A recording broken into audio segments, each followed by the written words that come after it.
नाम जानना चाहेंगे? मेरा नाम तारिक सिद्दीकी, नवाबगंज समाजवादी पार्टी 121 विधानसभा नवाबगंज। आप किसको पार्टी को लड़ा रहे हैं? मैं समाजवादी पार्टी को लड़ा रहा हूँ। अब किसका बहुमत ज़्यादा है बताएंगे कुछ? बहुमत तो समाजवादी पार्टी का ज़्यादा है, मगर प्रत्याशी के इर्द गिर्द जो लोग हैं वो प्रत्याशी तक पहुँचने नहीं दे रहे हैं। उद्योगपति प्रत्याशी है, उसके पैसे पे लोग वो कर रहे हैं। तो प्रत्याशी को अखिलेश यादव के हाथों को मजबूत करना नहीं चाहते हैं, वो प्रत्याशी का पैसा लूटना चाहते हैं। जो कुछ लोग अपना बूथ जिताना चाहते हैं उनकी नवाबगंज में एक भाजपा पार्टी है छत्रपाल, और दूसरे जो हैं वो खड़े हो रहे हैं परवीन सिंह आरन। तो आप किसके साथ में हैं?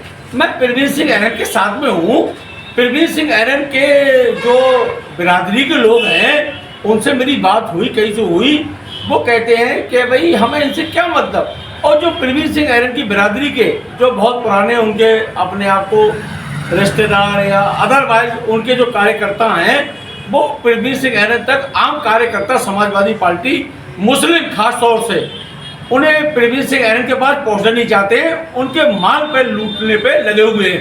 कल अखिलेश यादव की रैली हुई तो उसमें मुसलमान को नेगलेक्ट किया गया, मुसलमान को नहीं किया गया। हमारे माननीय भगवत सिंह गंगवार, मैं उनका समर्थक हूँ, सब कुछ हूँ। माननीय भगवत सिंह गंगवार के लोगों ने ही उन समाजवादी पार्टी के साइकिल को ही हम वोट देंगे और भगवत सिंह जी के प्रभारी बरेली। तारिक भाई साहब एक बात और जानना चाहेंगे, नवाबगंज की बात करें या विधानसभा की बात करें या लोकसभा की बात करें? मैं लोकसभा की बात नहीं करना चाहता हूँ, मैं नवाबगंज विधानसभा की बात करना चाहता हूँ। मैं विधानसभा स्तर का नेता हूँ, लोकसभा स्तर का नेता नहीं हूँ। नवाबगंज में कौन ज़्यादा तेज है, भाजपा या सपा? नवाबगंज में तो भाई अभी तक गिराव तो आरन साहब का ही है, मगर आरन साहब के लोग जमीन से जुड़े हुए लोग नहीं हैं। और वो कुछ लोग जो हैं आरन साहब का नुकसान कराने के चक्कर में हैं, वो दिखाते हैं कि हम आरन साहब के खास आदमी हैं। और सबसे बड़ी उपलब्धि ये है कि आरन साहब के कोई अमेरिका का है, कोई कर्नाटक का है, कोई दिल्ली का है, कोई नवाबगंज का है। क्या लोकल का कोई आदमी नहीं है? लोकल में नवाबगंज में समाजवादी पार्टी के कार्यकर्ताओं का कोई खास तौर से मुसलमान कार्यकर्ताओं का कोई सम्मान नहीं है। भगवत जी क्या मदद नहीं कर रहे? भगवत जी मदद कर रहे हैं। भगवत जी की वजह से ही लोग नवाबगंज विधानसभा में लगे हुए हैं। बरेली में माना जाता है भगवत जी का बड़ा बोलबाला है, तो क्या वो भगवत जी मदद नहीं कर रहे हैं? क्या भगवत जी पूरी मदद कर रहे हैं। आप भी तो उनके समर्थक हैं। मैं भगवत जी का समर्थक हूँ, भगवत जी के लिए मैं अपना खून दे सकता हूँ, मगर भगवत जी के चक्कर में लगा हुआ हूँ। मगर प्रत्याशी के जो खास लोग हैं, कल जब अखिलेश यादव की रैली हुई तो मैंने उनसे बात हुई तो मुझसे कह रहे तुम माहौल बिगाड़ रहे हो।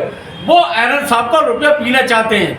और कुछ लोग कहते हैं कि जैसे राजीव गुप्ता हैं, वो कहते हैं कि कुर्मी को हराओ। राजीव गुप्ता गैस एजेंसी वाले? नहीं, गैस एजेंसी वाले कभी आप पार्टी में, कभी बीजेपी में, कभी कांग्रेस में, उनका आज तक राजीव गुप्ता कौन है? राजीव गुप्ता एक हैं, उनका मेरे पास क्या गैस एजेंसी में क्या? वो महावीर गुप्ता है। अच्छा, वो महावीर गुप्ता है। ये अपना बूथ जिता दे, तारिक सिद्दीकी अपना बूथ जिताएगा हिंदुओं का, महावीर गुप्ता मेरा बूथ जिता दे, या कोई भी जिता दे, मैं राजनीति से संन्यास ले लूंगा। आपकी बातों से ये लगता है कि भाजपा जीतेगी या नवाबगंज में भाजपा जीतेगी? या वो समय बताएगा कि कौन जीतेगा। क्यों ये अपना इलेक्शन अपने आप ही खराब कर रहे हैं। आपको ये लगता है कि भाजपा जीतेगी या कांग्रेस या सपा? भाई गठबंधन की बात करिए, या यहाँ सपा या कांग्रेस, इससे कोई मतलब नहीं है। सर जी हमने आपसे ये पूछा था अभी कौन जीतेगी? गठबंधन का प्रत्याशी जीतेगा। गठबंधन का? हाँ, क्यों हमारे माननीय भगवत सिंह गंगवार यहाँ के प्रभारी हैं। अखिलेश यादव जी ने उन पर भरोसा जताया है कि पूरे गंगवार और मुसलमान लॉबी लगी हुई है। मगर प्रत्याशी के खास लोग, कुछ चुनिंदा लोग, वो प्रत्याशी को हराना चाहते हैं। प्रत्याशी के पैसे पे वो करना चाहते हैं, वहां से लेके आते हैं, कुछ नहीं जाते हैं, मोबिलाइज करते हैं। और भगवत- नवाबगंज के मुसलमानों को तो इग्नोर किया है, कोई बात नहीं, हम गठबंधन के प्रत्याशी को आज वोट की करेंगे। आज की बात करें तो प्रवीण सिंह आनंद जी कहीं नवाबगंज में किसी मुसलमान के घर नहीं गए। अच्छा, मुसलमान की औकात क्या? मुसलमान आलू है, मुसलमान आलू है कि इनकी फटेगी तो हमें वोट देंगे, मगर ऐसा नहीं है। मान सम्मान के लिए हम कुछ भी कर सकते हैं। प्रवीण सिंह आनंद कभी किसी मुसलमान के घर पर आए थे क्या? नहीं, वो कहते हैं, पूछना चाह रहा हूँ आपसे। वो ऐसा है, मैं क्षमा चाहूँगा पत्रकार महोदय, प्रवीण सिंह आनंद जी या उनके यहाँ जो वही हैं, मैं क्षमा चाहूँगा, वो इसलिए नहीं आए। उन्होंने क्या, अगर हम मुसलमान के पास जाएंगे तो other vote, anti Muslim vote हमें नहीं मिलेगा, तो मुसलमान की अटकी हुई है, मुसलमान घबराया हुआ है, कुछ नहीं, ऐसा नहीं है। जब हमें मानव सम्मान नहीं मिलेगा तो हम किसी हद पे भी गुजर सकते हैं। आपका वोट कहाँ जाएगा? हमारा वोट भाजपा गठबंधन को जाएगा। भाजपा या सपा पर? हमारा वोट माननीय भगवत संघ के माध्यम से गठबंधन को जाएगा।